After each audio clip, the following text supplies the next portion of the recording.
Olá, amados de meu Deus, que alegria estar em contato de novo com vocês através do nosso programa. Nosso objetivo aqui é sempre o mesmo: anunciar o Evangelho, a boa notícia do Deus que se fez carne, que se fez gente, que habitou entre nós e que, mediante a sua graça, Ele pode habitar em nós e nós sermos tabernáculos do Deus vivo. Os links estão aí na tela da sua TV, youtube.com/piblondrina1 e facebook.com Programa Café e Fé, tudo junto. Você pode ser, de fato, um aliado nosso. Nós contamos com a sua participação, com a sua colaboração para que esse programa realmente se mantenha. Nós contamos com as suas orações, com a sua divulgação, para que essa mensagem alcance um número cada vez maior de pessoas pela graça do Senhor. Hoje nós vamos tratar sobre um assunto que é embriagados por abstinência. Um dia eu cheguei numa festa e serviram-me uma taça de vinho.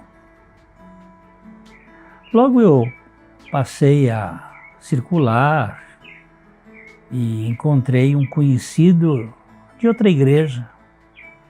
E eu saudei e fiz um gesto convencional, esse tintim. Mas eu recebi uma aula de abstinência. Como pode uma pessoa como você beber vinho? E passou a me reprovar e a dar uma aula sobre os prejuízos do vinho. Fiquei calado, ouvi tudo com muita atenção e nunca tratei desse assunto. Guardei este episódio para mim por muitos anos, mas hoje eu achei que deveria tratá-lo à luz da Bíblia, da Palavra de Deus e também dos conhecimentos da ciência. Há um perigo, sim, de se embriagar com vinho. Mas há um perigo, sim. Aquele conhecido, ele era um abstêmio. Ele nunca havia tomado uma gota de vinho. Todavia, ele encontrava-se embriagado de vanglória, embriagado de si. Uma embriaguez é química, a outra psicológica. Uma bebida pode encharcar o cérebro, a outra a alma. Nazireus eram pessoas que se consagravam a Deus e que não bebiam vinho de espécie alguma. O termo nazireu vem da videira não podada. Para que as videiras produzam vinho, elas precisam ser podadas. O nazir, a palavra hebraica, é alguém consagrado ou dedicado, é uma pessoa consagrada ou devota. O nazireu significa não podado com relação à videira. É uma pessoa que não sofreu o tratamento da poda. Sem a poda, a parreira fica autônoma e fica infrutífera. Os nazireus têm um quê de ensimesmamento e se acham superiores, se acham melhores. Os abstêmios se orgulham de si mesmos, se encharcam de autossuficiência. E aqui nós precisamos de uma poda. Nós precisamos ser tratados por Jesus. Jesus disse que os ramos da videira necessitavam ser podados. Entendo aqui que a poda é a obra da cruz na vida de um crente, para torná-lo equilibrado, para torná-lo sóbrio, lúcido, sem vanglória, sem soberba, sem ficar encharcado de si mesmo. É uma obra que vai trabalhar com a nossa essência carnal. Assim, tanto aqueles que bebericam um pouco de vinho, como quem nada toma, tanto um quanto o outro precisa ser podado. Nós precisamos da poda para sermos sóbrios. Os que bebem para não se tornarem melados, e os que não bebem para não se tornarem marrentos e críticos. Nós precisamos de um trabalho de Deus na nossa vida. A embriaguez é algo terrível, seja ela de álcool ou de arrogância. Muita gente perde a noção quando fica bebaço de si mesmo. E nós estamos falando aqui de sobriedade. Uma das boas manifestações do fruto do Espírito é o domínio próprio. Por isso, a embriaguez com vinho é tão nefasta como ser ébrio de sua autossuficiência. Tanto aquele que se embriaga com o etílico, quanto aquele que se embriaga de sua autossuficiência, trazem prejuízos enormes para a família, para a sociedade, para o mundo. Os empilecados de vinho ou os embebedados de si mesmos são ambos nocivos ao extremo, especialmente na obra de Deus. Nem o bebum químico, nem o chubado psicológico tem qualquer valor no reino de Deus. Ambos estão ébrios e sem a menor lucidez. Por isso nós precisamos de uma poda radical de Cristo, da obra de Cristo no Calvário, para nos libertar de todo vício, tanto do químico quanto do psicológico. Tem gente que não pode beber nem uma colher de chá de vinho, pois logo passa mal. E tem gente que não pode receber nenhum pingo de elogio, que logo se envaidece. Os dois estão carentes de um trabalho de Deus na sua vida. Aqui nós estamos querendo mexer com o problema mais terrível que o ser humano tem, que é o seu próprio eu. Os efeitos do vinho em excesso são tão prejudiciais como os do orgulho em proporções ínfimas. Eles são prejudiciais para a nossa vida. Noé se embriagou com vinho e foi um vexame. A situação é crítica. Houve um problema familiar marcante logo após o dilúvio. O fariseu que foi citado por Jesus no templo, esse estava embriagado consigo mesmo. Ele dizia: eu não sou como os demais homens, roubadores, adúlteros.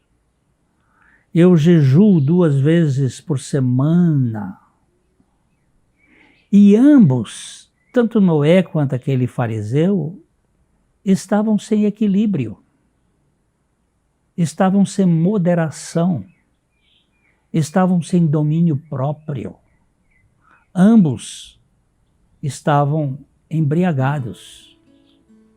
Noé ficou bêbado de vinho, o fariseu de vaidade, e ambos desequilibrados. Você e eu precisamos de um tratamento de Deus para que não aconteça que venhamos a nos embriagar tanto com o vinho, como com as vaidades, como com o nosso próprio ego.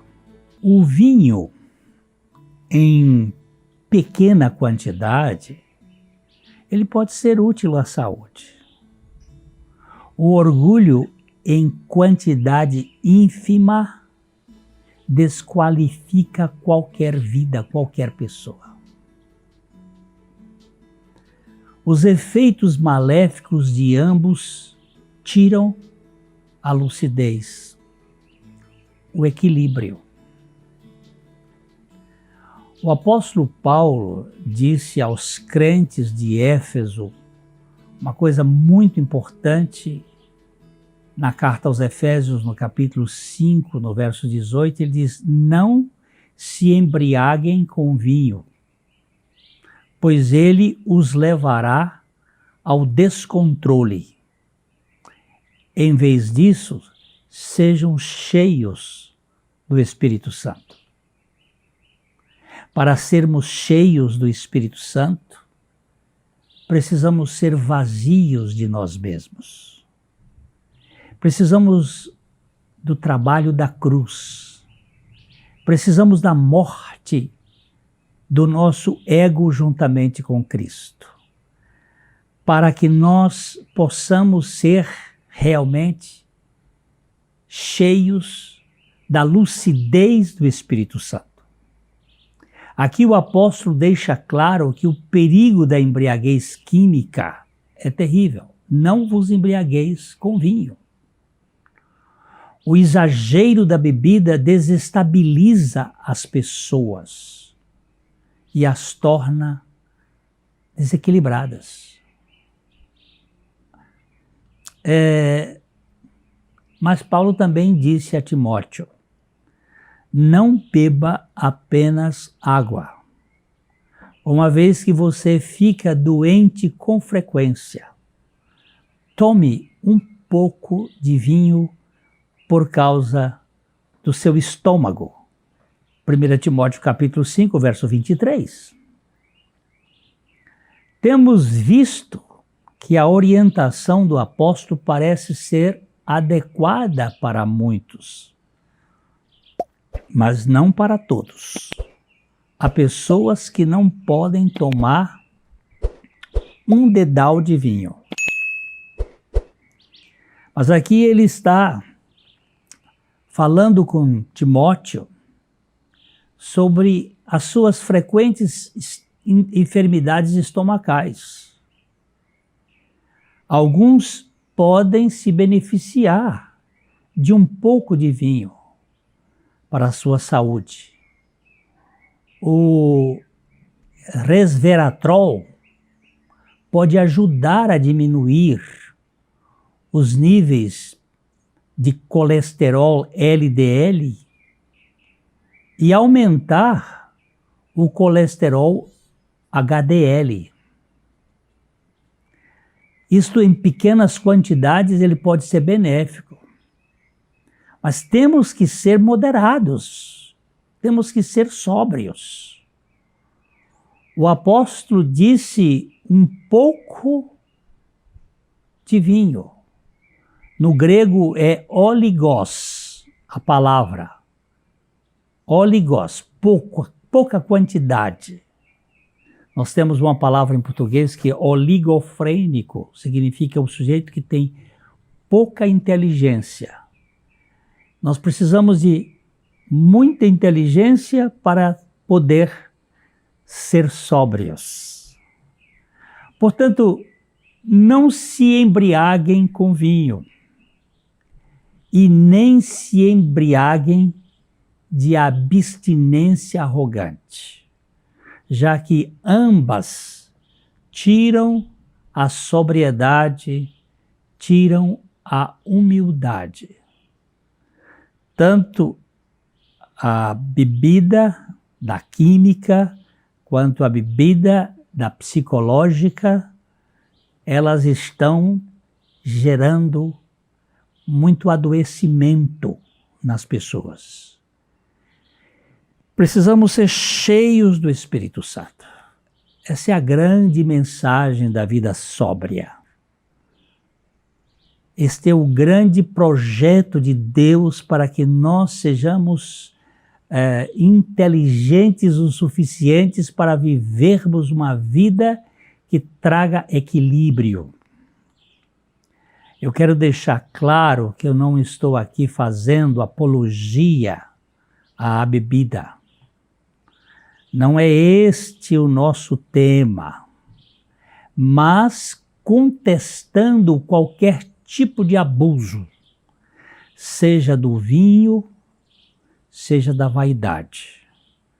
Nós precisamos de muita clareza para que não vivamos a escravatura de nenhuma destas situações que nos aprisionam. Tudo o que nos escraviza ou vicia é extremamente prejudicial. Se você não bebe nada, ótimo, está muito bem. Isto é precioso. Só estou falando do perigo que há no orgulho de querer ser melhor do que aquele que beberica ou que bebe um pouco. Este orgulho pode lhe embriagar e você se achar superior aos outros.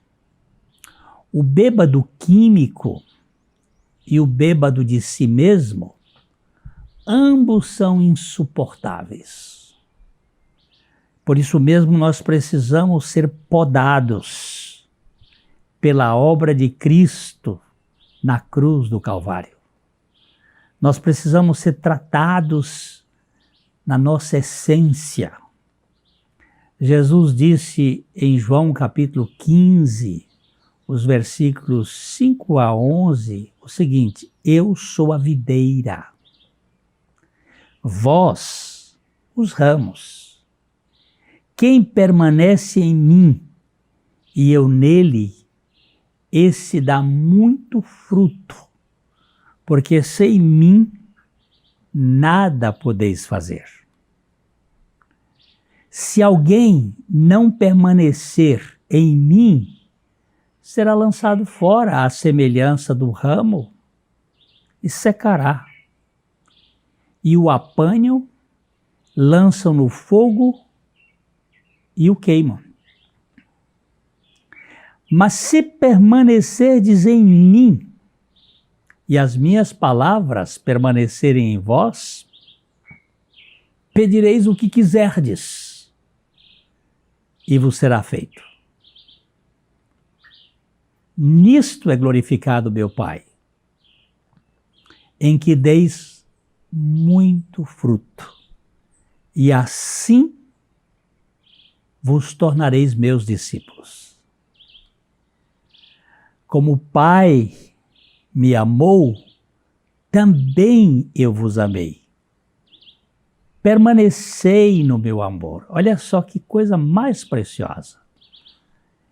Se guardardes os meus mandamentos, permanecereis no meu amor, assim como também eu tenho guardado os mandamentos de meu Pai e no seu amor permaneço. Tenho-vos dito estas coisas, para que o meu gozo esteja em vós e o vosso gozo seja completo.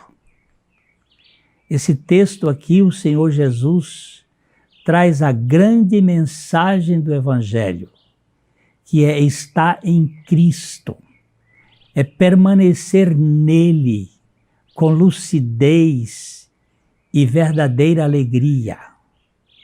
Que o Espírito Santo nos faça sóbrios e lúcidos neste mundo.